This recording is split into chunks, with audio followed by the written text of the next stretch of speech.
दोस्तों, एक शादी समारोह में दुल्हन की विदाई बस होने ही वाली थी। तभी वहाँ पर किन्नर समाज के लोग आ जाते हैं और वह लोग नाचते गाते हैं और शगुन का पैसा लेते हैं। लेकिन जब किन्नर समाज के लोगों की नज़र उस दूल्हे के ऊपर पड़ती है तो बहुत ज़्यादा हैरान हो जाते हैं, क्योंकि वो दूल्हा उन्हीं की कैटेगरी का लग रहा था।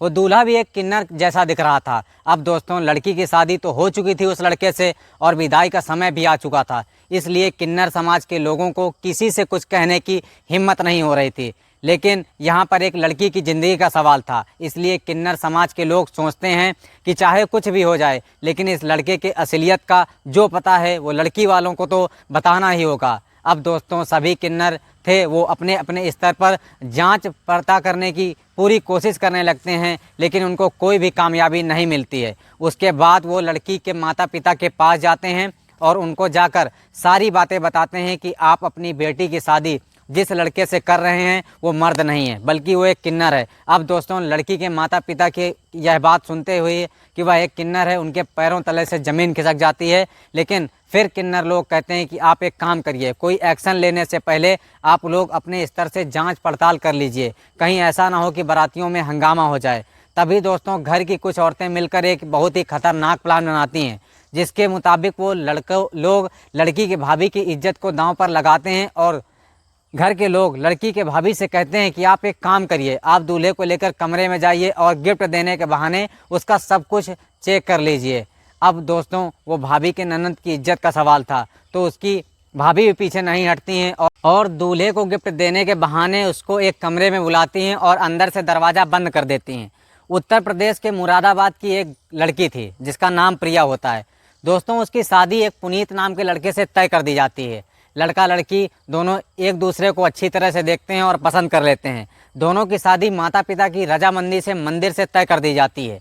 शादी का दिन भी आता है, बारात भी आती है और धूमधाम से दोनों की शादी भी हो जाती है। लेकिन उस समय सुबह के 5 बज रहे होंगे और लड़की की विदाई की तैयारी चल रही थी।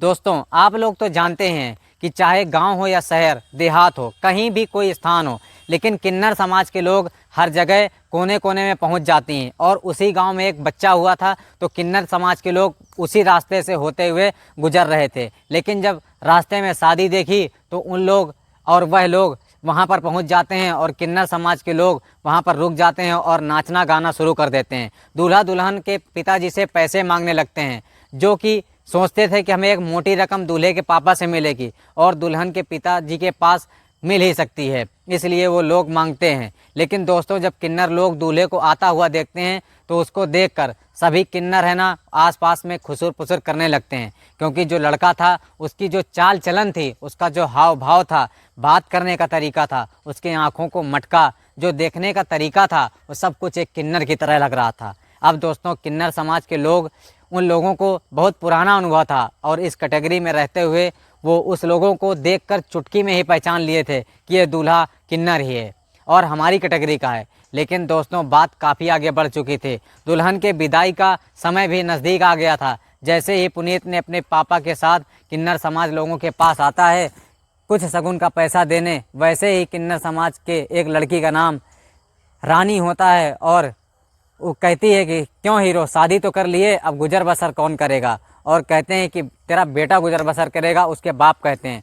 तभी दोस्तों, वो लोग कहती हैं कि तुम्हारा बेटा तो उस लायक ही नहीं लगता, ये सब कैसे संभालेगा।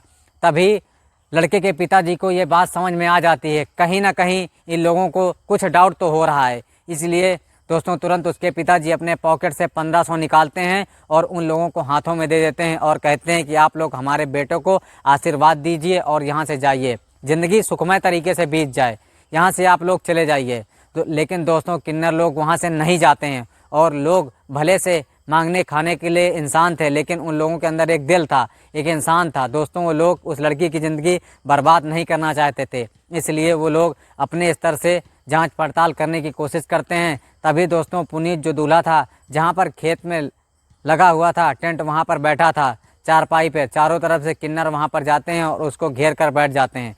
पैसा मांगने के बजाय उसके ऊपर वाले जेब में, उसके पैंट के जेब में हाथ डालकर इधर उधर उसका सामान वगैरह टच करने की कोशिश करते हैं। और तभी दोस्तों, दूल्हे के जो पिताजी हैं वो देखते हैं, तभी उनको गुस्सा आ जाता है और उसके पिताजी डांट फड़क कर उन किन्नरों को वहाँ से भगा देते हैं। अब दोस्तों सभी किन्नर गुस्सा हो जाते हैं और गुस्से में लोग लड़की के घर पे चले जाते हैं और वहाँ जाने के बाद लड़की के घर वाले बड़े इज्जत से उन लोगों को बैठाते हैं, चाय पानी नाश्ता करवाते हैं। शगुन का पैसा मिठाई भी इज्जत से उन लोगों को दिया जाता है। तभी दोस्तों जो किन्नर थी रानी, वो लड़की के मम्मी को अपने पास बुलाती है और बुआ को बुलाती है और भाभी को बुलाती है और कहती है, आप लोग अपनी बेटी की शादी जिस लड़के से तय कर रही हैं, क्या आपकी लड़की उससे प्यार करती थी? यह लव मैरिज शादी हो रही या फिर अरेंजमेंट शादी?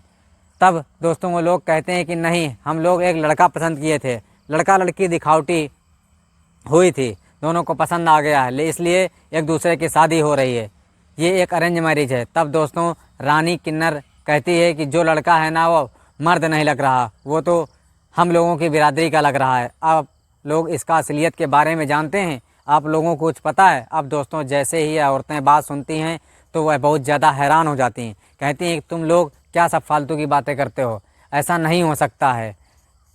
तब तक के लिए धन्यवाद। अगली कहानी के लिए हमारे चैनल को सब्सक्राइब कीजिए।